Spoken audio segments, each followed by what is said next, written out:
Hoje eu quero fazer uma aula bem prática, tá?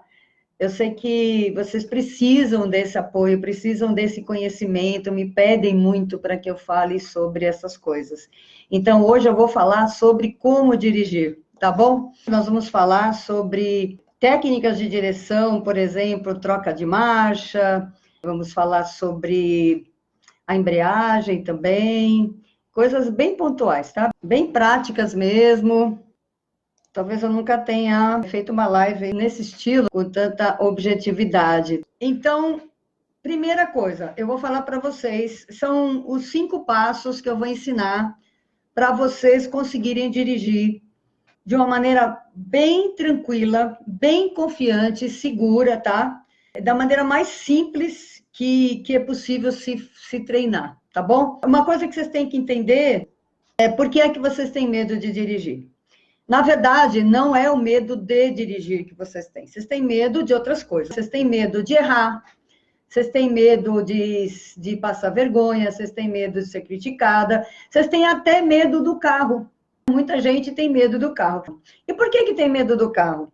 Porque o carro não é um objeto habitual para você. Ele não faz parte do seu dia a dia, certo? Você, quando era criança, quando começou a brincar, você não ganhou um carrinho para brincar. Você ganhou, provavelmente, bonequinha, fogãozinho, coisas de menina, não é assim?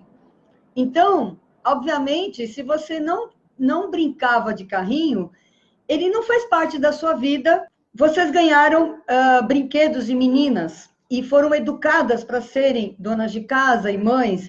E maravilha, não tem nada de errado com isso, é maravilhoso ser mãe, é maravilhoso também ser dona de casa, para quem gosta, enfim, ou pelo menos ter a casa limpa, ter a casa organizada, a gente acaba sendo, e foi criada para isso.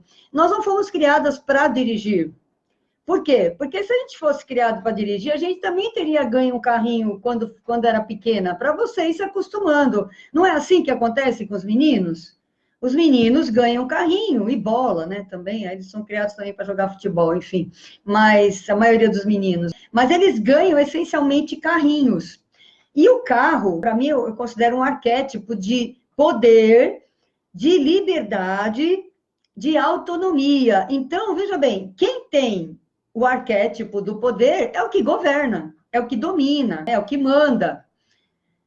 Bom, eles mandam e a gente obedece. Era assim antes. Só que as coisas mudaram, os tempos mudaram, as mulheres mudaram também. Você vê, antigamente o homem era obrigado a sustentar a casa toda sozinho, você tinha que bancar a casa. Hoje em dia, as mulheres entram com, se não com metade, às vezes até mais que isso no orçamento, ou estão até sozinhas, cuidando da casa, cuidando dos filhos sozinhas. Ela acaba que, opa, se eu estou dividindo as responsabilidades, eu também vou dividir os direitos, não é verdade? Aí começaram a reivindicar os direitos. E o carro, obviamente, entrou nesse pacote com muita força. Então, assim, eu não acredito que o desejo de dirigir seja algo novo, porque é como eu falei, eu desejo de ser livre, o desejo de poder liderar, poder comandar, poder governar a própria vida, dirigir a própria vida. Então, esse é um sentimento inerente do ser humano. Então, obviamente, as mulheres já tinham isso, só que não podiam manifestar. Então, a partir do momento que você começa a manifestar esse desejo, a primeira coisa que você vai encontrar, o primeiro obstáculo, é que o carro é totalmente desconhecido para você. Ele te dá medo. Eu imagino que na visão de vocês, ele é muito maior do que vocês, ele é gigante, ele é um monstro, entendeu? Que, inclusive, tem vida própria, um monstro que pode sair andando sozinho e fazer coisas horríveis. Por que ele é esse monstro todo que vai te devorar, que vai te engolir? Porque você não conhece essa coisa, você nunca teve contato com isso. A primeira vez que você tem contato com isso, muitas vezes, é com 30, 40, 50 anos, depois de ter vivido muito tempo na sua vida. Vou te dizer uma coisa, essa coisa do carro ser um moço sair andando, eu gosto de falar sobre isso. Você pode ter medo de um animal, que tem vida, por exemplo, um cachorro, um pato, tem os gansos que atacam, enfim, animais até piores, porque eles têm vida, eles têm instinto, eles podem te atacar. Mas o carro, ele não vai fazer isso, porque ele é uma máquina. E se você não der partida, não engatar uma marcha, não der algum comando, ele vai apodrecer onde ele está. Então, esse medo, ele é irracional. É um medo irracional, tá bom? Então, a primeira coisa que você tem que fazer, a primeira barreira que você vai quebrar, é justamente de conhecer o carro, certo? E de dominar o carro. Olha só, o primeiro passo é conhecer, é se aproximar, ter interesse, ter curiosidade pelo carro, e depois dominar o carro, porque ele é uma máquina, ele não pode te dominar, e nem vai te dominar, e não tem como fazer isso. Ele só faz exatamente o que você manda. Então, precisa aprender a dominar o carro também. Esse treinamento com o carro, esse frequentar o carro, conhecer o carro, ele implica em você estar dentro do carro, literalmente. Você senta no banco do motorista, senta, porque eu imagino que o banco do motorista seja assim, tenha pregos. Tipo, não quero nem sentar ali, porque é um lugar de pavor, de tortura. Tem gente que tem medo até do banco do passageiro. Tem gente que fala assim, eu não gosto de andar nem no banco do passageiro, que dirá do motorista, sabe? Mas eu vou te dizer que o do motorista é muito melhor, incomparavelmente melhor. Então, você vai criar uma rotina, um hábito de frequentar o carro, para que você crie uma outra imagem, para que essa imagem do carro, que é gigante, ela vá diminuindo para o tamanho normal. E você, como ser humano, tem toda a capacidade, tem todas as ferramentas, todo o conhecimento para dominar essa máquina. Tá entendido? Você precisa conhecer para dominar. Você não pode dominar, você não pode olhar para o carro e dominar o carro. Você tem que estar lá dentro, tem que conhecer. Ok? Então, depois de um tempo que você faz isso, você passa alguns dias dentro do carro, se acostumando com o carro, só se acostumando, você não vai fazer nada dentro dele. Eu sempre falo, você não precisa nem levar a chave para dentro dele, você pode só se acostumar mesmo, tá? Pode ficar só ali sem fazer nada, até o seu cérebro parar de apitar aquela luz vermelha quando você pensa em dirigir. Você vai perceber que depois de uns dias, você já não vai estar com esse pavor todo do carro, não, porque ele já vai até começar a dar uma certa curiosidade, você vai começar a olhar para ele, para os acessórios, para as coisas que tem lá no carro, e aí começa a segunda etapa, que é treinar com o carro parado. Gente, treinar com o carro parado foi uma coisa que eu fiz durante 4 anos. Só 4 anos eu estava, tá? Das 12 aos 16 anos eu treinei com o carro parado. Olivia, como é que é esse negócio de treinar com o carro parado? É simples. Você finge que está dirigindo. Tem uma frase em inglês que é assim, fake it until you make it. Ou seja, finja até que você esteja fazendo. Esse fingir não é uma mentira. Não é uma mentira. Esse fingir é uma simulação. Sabe aquele simulador que tem na autoescola? O jogo de videogame? Tudo isso não é simulação? Pois é, a simulação é um fingimento. Você está fingindo o que você está fazendo. Só que esse fingimento, ele tem uma ação no nosso cérebro, que é a seguinte: ele não diferencia se você está imaginando ou se você está fazendo. Ele não tem essa diferenciação. O cérebro não consegue identificar. Por exemplo, se eu estou fingindo agora, se eu fecho os olhos e imagino que eu estou numa estrada linda, maravilhosa, com sol e um carro, e eu começo a sentir até o ar, o vento, o cheiro, e meu cérebro, ele não sabe que eu estou pensando, ele não sabe que eu estou imaginando. Para ele é verdade.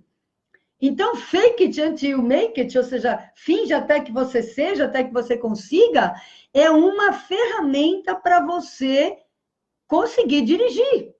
É uma ferramenta poderosa, gente. Vocês não têm noção do que essa ferramenta faz com vocês.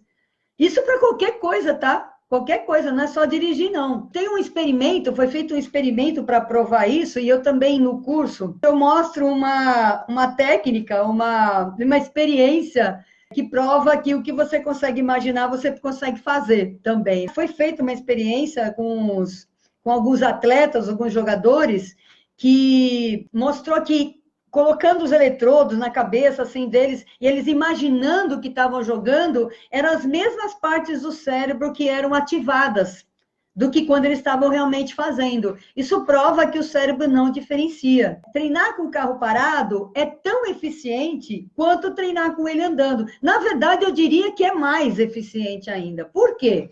Porque você não fica apavorada, tensa, preocupada e tendo que olhar para tudo ao mesmo tempo.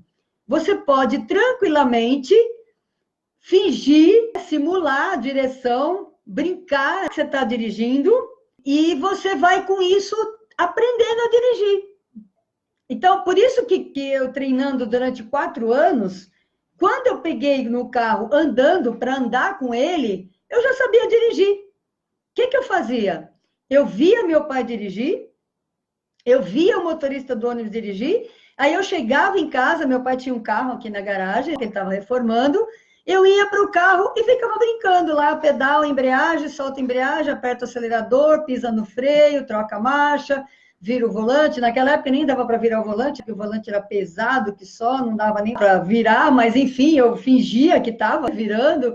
Então, esse fingir ou esse simular, gente, depois vocês me contam, façam isso, depois vocês me contam, realmente não dá um resultado incrível, porque vai tirando de você esse peso da direção, esse medo de sair batendo, de fazer alguma coisa que ponha em risco a sua vida, a risco das pessoas, porque você vai estar parada, não tem como você fazer nada disso.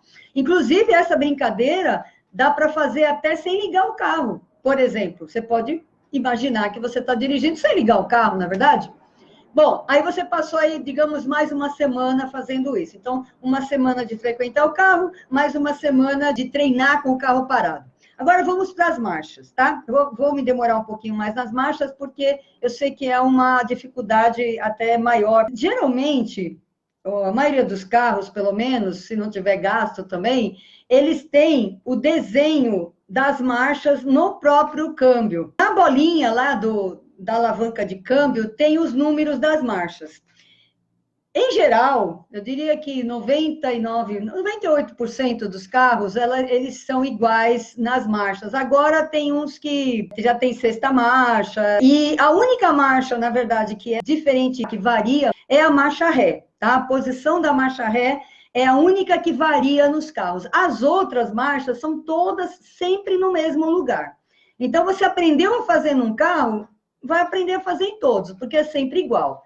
E a marcha ré, você tem que saber no seu carro para onde ela é. Eu vou contar uma historinha para vocês. Uma historinha muito engraçada. Eu dirijo, vocês sabem, dirijo desde os 16 anos. E, obviamente, dirigia carros bem antigos, Fusca. Meu primeiro carro foi Fusca. Meu pai tinha Chevette, Passat. Meu pai gostava muito de carros da Chevrolet. Ele primeiro tinha Opala, era Opala todo ano ele trocava de carro zero, Opala zero. E aí, quando o Opala saiu de linha, ele comprou o Cadete. Tinha padaria aqui na Penha, em São Paulo, onde eu nasci, no bairro da Penha, e eu estava lá com ele, e ele falou, vai lá no banco para mim depositar um dinheiro. Tá aqui meu carro, você vai lá. Você vê a confiança que ele tinha, sempre, desde o início ele demonstrou essa confiança por mim. Isso realmente foi algo que me lançou na vida. A gente fala isso em constelação familiar, o pai é o que te lança para a vida, o que te empurra para o mundo. E o meu pai foi determinante tanto na minha vida profissional, quanto na minha vida pessoal também. Tudo que ele fez, educação, enfim, de ter me treinado para dirigir. E depois também, eu ser instrutora também é fruto disso, uma parte é fruto disso. Aí ele entregou a chave para mim, e eu fui. Eu me lembro que eu tinha que fazer uma conversão, estava indo e o banco ficava do lado de lá. E eu tinha que fazer uma conversão à esquerda, virar ali para poder entrar no banco. E eu não sei por que cargas d'água, eu não me lembro desse detalhe, eu tive que dar uma ré no carro, ali na rua mesmo. E eu não achava ré de jeito nenhum. Não achava, gente, não conhecia, porque eu estava acostumada com carros da Volkswagen, o Fusca, o Passat, eu tive Passat também. Eu não estava acostumada com aquele carro. E aí eu simplesmente não conseguia tirar ele do lugar lá da rua. Teve que vir um homem e tirar o carro lá para mim. Você acredita numa coisa dessa? Por quê? Porque a ré é diferente nos carros, então você tem que descobrir como é a ré do seu carro, tá? Eu só estou até contando essa historinha para você ver que a gente tem que conhecer, não tem jeito, sabe? Nem até eu que Tá certo que na época eu não tinha tanta experiência assim, tá tantos anos, mas eu já dirigi há um bom tempo e eu passei esse mico de ter que chamar alguém para tirar o carro ali, porque eu não sabia dar uma marcha ré. Mas eu tiro de boa, gente, de verdade, que nem eu falei outro dia lá no grupo, sabe? As pessoas têm medo de bater. Eu bati algumas vezes e tá tudo certo, o carro se conserta, não tem problema nenhum a gente bater o carro, porque lataria, a gente refaz o carro inteiro. Então, só um parênteses aí para vocês verem que eu sou normal, eu sou como vocês, embora tenha gente que acha que não, que a gente é melhor. Então, eu vou falar uma linguagem técnica, não tem como falar de marcha sem ser linguagem técnica. Então, por favor, vejam se vocês me entendem. Qualquer dúvida, pode perguntar aí no chat, tá? Que eu vou responder. Vou falar da maneira mais simples possível para vocês entenderem, tá bom? Nós temos 2 grupos de marchas, fora a marcha ré, né? A marcha ré é a parte, seria um terceiro grupo à parte. Mas os 2 grupos de marchas são o seguinte: primeira e segunda, terceira, quarta e quinta, tá? Primeiro grupo, primeira e segunda, marchas de força. O que é marcha de força? É marcha de saída, é marcha para subir ladeira. Quando o carro precisa de força. E veja bem, se o carro está parado, para ele sair do lugar, e ele tem um peso, gente, ele pesa em torno de 1 tonelada no mínimo, tá? Daí para cima. Precisa de uma força muito grande para tirar ele do lugar, não é verdade?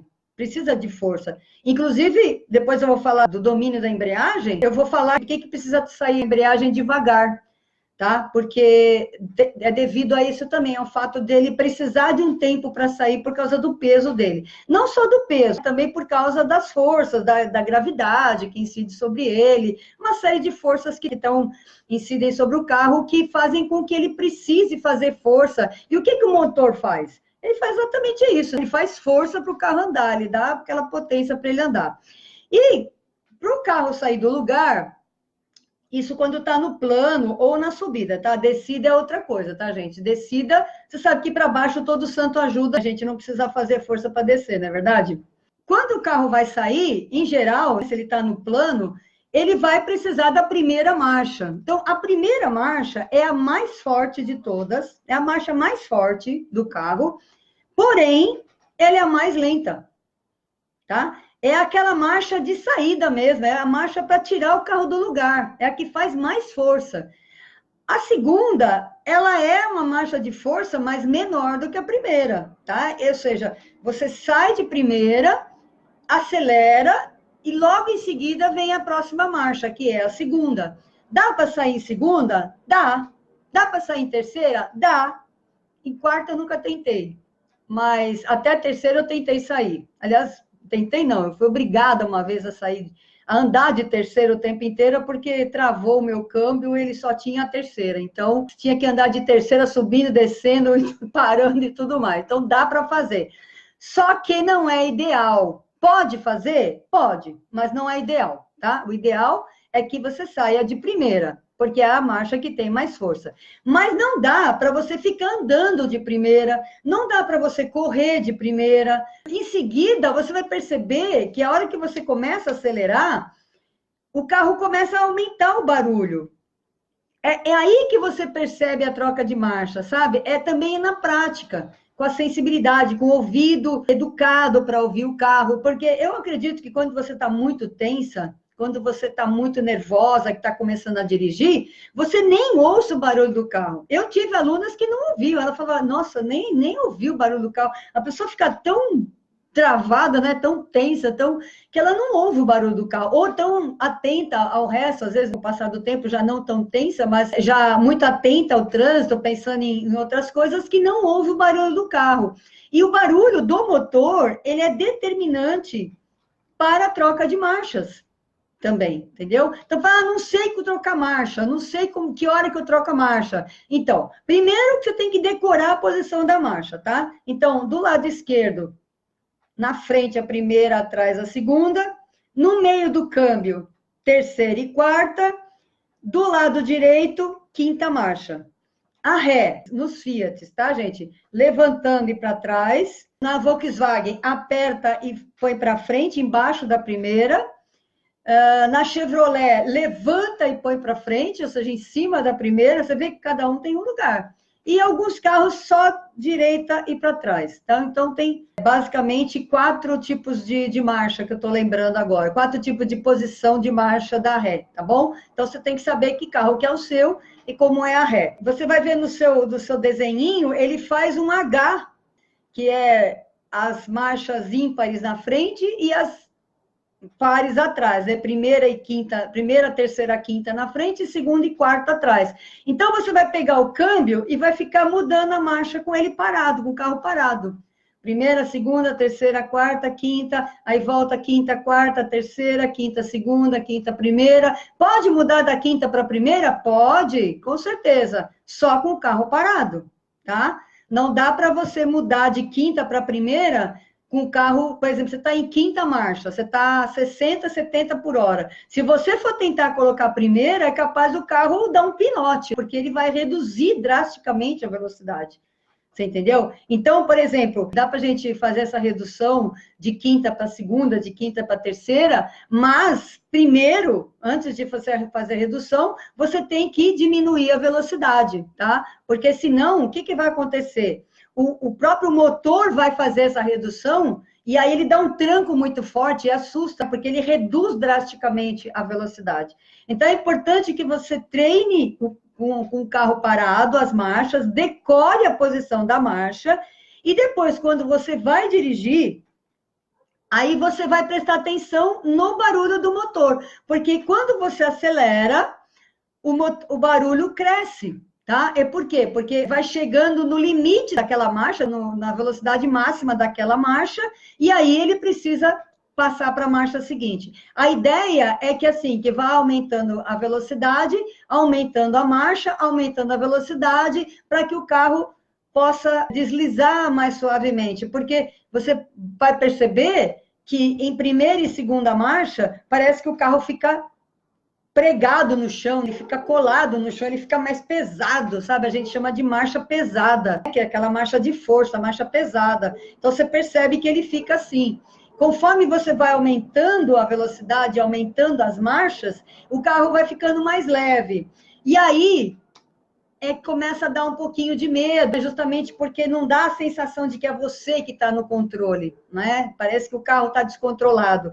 Mas veja bem, você vai progredindo nas marchas de acordo com a sua habilidade. Conforme você vai adquirindo habilidade com o carro, aí você vai aumentando a marcha. Um grande erro que as pessoas cometem, um erro de verdade grave, sabe? É querer se comparar com quem já dirige há muito tempo, querer fazer, não, tem que fazer tudo ao mesmo tempo, não, já tem que sair para a rodovia, porque existe uma crença, muita gente fala, não, você tem que pegar o carro e sair, você tem habilitação, você tirou habilitação, você sabe dirigir, pega o carro e sai, tá? E só que não é assim, eu sou totalmente contra esse pensamento aí, porque você precisa aprender a dominar passo a passo o carro. Tá? Passo a passo. Primeiro você vai sair de primeira, por exemplo, como eu vou falar a última volta, você vai sair de primeira, você vai dar uma volta de primeira. E não tem nada de errado com isso. Tem pessoas que dizem assim, não pode ficar andando de primeira se não estraga o carro, não pode andar de segunda se não estraga o carro. Isso é mentira. Porque se você está andando dentro da velocidade da primeira e da segunda, você pode andar indefinidamente com o carro de primeira e segunda, ele só vai demorar mais para chegar. Mas veja bem, se ele não estiver pedindo a marcha, se você não estiver acelerando o carro e ele pedindo a marcha, você pode andar com ele o tempo inteiro nessa marcha que você está. Quem manda ele mudar de marcha é você mesmo. Se você não acelera, ele vai manter a mesma velocidade de cada marcha. Por exemplo, a primeira marcha, ela vai entre 0 e 20, 30 no máximo, tá? Passou disso, ele já começa a gritar. Se você andar 20 por hora na primeira, indefinidamente, até acabar a gasolina, não tem problema nenhum. Você não está forçando o motor. O que estraga é forçar o motor. É tipo assim, você está de primeira, mas você está acelerando tudo, você quer que o carro corra, você quer correr de primeira. Isso não pode. Aí você vai estourar o motor. Inclusive, tem aluna minha, muitas alunas falavam assim, Olivia, mas eu só vou andar de segunda. Eu falei, tá bom, até parece, né? Você vai andar de segunda até você aprender a dominar a segunda, depois você já vai querer ir para a terceira, e aí você vai ficar acelerando, aí você vai ficar brigando com o carro, tá? Aí você decide, ou você quer correr, ou você quer andar de segunda. Os dois não dá, porque segunda não é marcha para correr, é marcha de força ainda para ele dar aquela... É como se desse um empurrão no carro, sabe? Um impulso no carro. Aí, a partir da terceira marcha, aí já é outra categoria de marcha, já é a marcha, são marchas de velocidade. Na verdade, a terceira a gente chama de marcha média, tá? Ela tanto tem um pouco de força, não é como a primeira e a segunda, mas também não é totalmente velocidade, como a quarta e a quinta. Tanto é que a maioria das pessoas tem muito medo de passar a quarta, quinta. Tem até um vídeo de uma aluna que eu coloquei lá no grupo hoje, que ela fala isso. Ah, eu tinha medo de passar a quarta, tal, e conseguiu passar. Por quê? Porque cada vez o carro vai ficando mais leve, mais solto, tendo mais velocidade, e a pessoa fica com medo de empreender essa velocidade. E é normal, gente, vai por mim, é normal tudo isso, tá? Você precisa ir dominando cada marcha para você dirigir com segurança, para você saber o que você está fazendo. Tá bom? Vou responder aqui a pergunta. Se eu for mudar de marcha, tenho que diminuir a velocidade? Querida, ao contrário. Pensa comigo. Se você quer aumentar a velocidade, você vai reduzir? Porque se você vai aumentando a marcha, vai mudando de marcha para aumentar, então significa que a velocidade está aumentando também. Então, como é que você vai aumentar a velocidade diminuindo a velocidade? Não tem cabimento, ao contrário. Toda vez que você vai mudar a marcha, vai aumentar a marcha, vai passar para uma marcha maior, significa que a velocidade está maior também. Por exemplo, vamos simular aqui. Estou dirigindo aqui, ai, que delícia, adoro dirigir. Até na imaginação eu adoro dirigir. Você está dirigindo aqui, aí você está a 40 por hora. Aí, bom, aí ficou livre na sua frente, rua livre, instintivamente você vai pisar no acelerador. Aí vai pisar no acelerador, você vai começar a ouvir o barulho aumentar.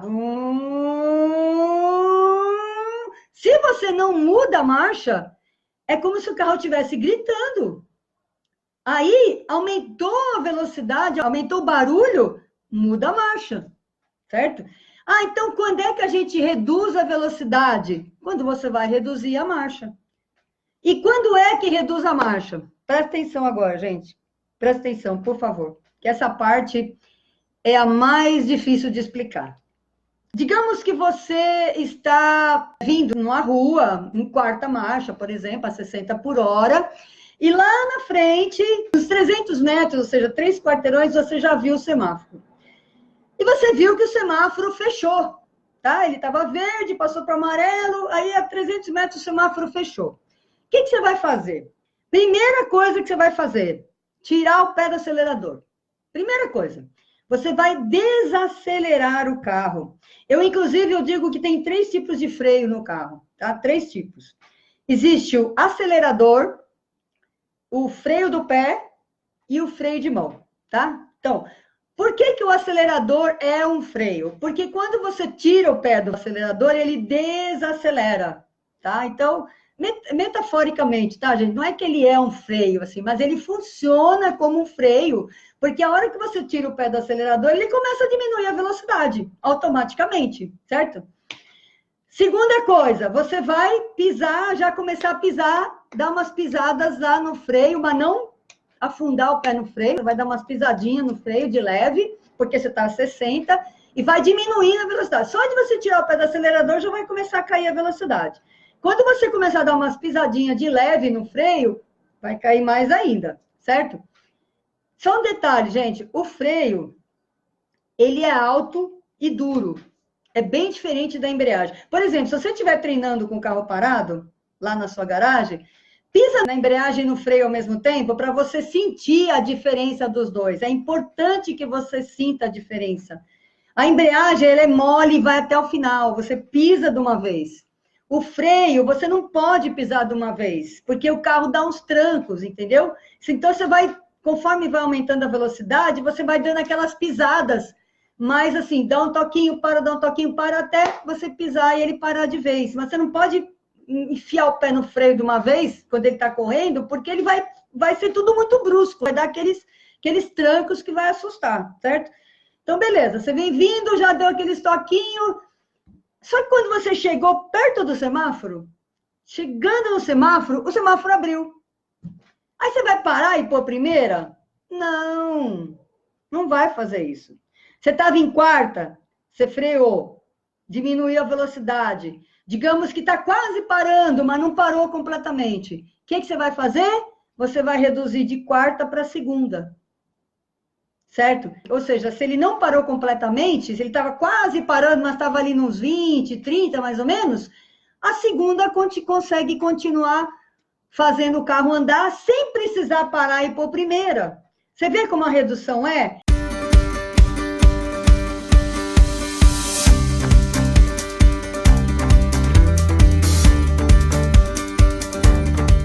Márcia Oliveira, ai, querida, ela que ficou, gente, em 15 dias ela teve uma transformação de vida total. Total, gente, se vocês virem o vídeo dela no meu canal, ela fala que em 15 dias a vida dela foi transformada, gente, por esse curso. E eu vou falar uma coisa para vocês, porque como a gente muda sempre, e a gente está sempre aprendendo, eu fiz 2 formações depois disso, depois desse curso que a Márcia fez, que a Graça fez, eu fiz 2 formações, eu fiz Practitioner de Access Consciousness, que está aqui o meu certificado, e também fiz facilitador de constelação familiar. Então, você imagina que o curso está muito melhor, é ou não é? Tem que estar muito melhor, porque, afinal de contas, eu estou melhor, eu melhorei, eu aprendi, eu cresci, eu mudei, não é verdade? Então, o curso já era muito bom, se ele já fazia essas coisas que as meninas falam, esses depoimentos que elas falam, imagine agora com mais conhecimento, com mais técnica, com mais madura. Imagina, gente, é fantástico, tá? Então, eu ensino e com essa didática, eu procuro falar da maneira mais simples, mais básica possível para que você entenda. Eu quero chegar, quero que essa mensagem chegue em você. Eu quero que você entenda o que eu estou falando. E eu sei que a responsabilidade da comunicação é minha. Se você não está entendendo o que eu estou falando, é porque eu não sei me comunicar. Eu não estou conseguindo fazer a minha ideia chegar para você. Não é você que não entende, você que é lenta, é lerda, é burra, não sabe, não tem conhecimento. Não. A responsabilidade da comunicação é de quem comunica. O velho guerreiro, o Chacrinha já dizia isso. Ele sabia do que ele estava falando. Sabe? Quem não se comunica se trumbica. Tipo, se eu não consigo passar a minha mensagem para você, é porque eu não estou conseguindo falar a sua linguagem. E eu preciso falar a sua linguagem para que você me entenda, para que você tenha sucesso. Senão eu também não tenho. Porque o seu sucesso é o meu sucesso.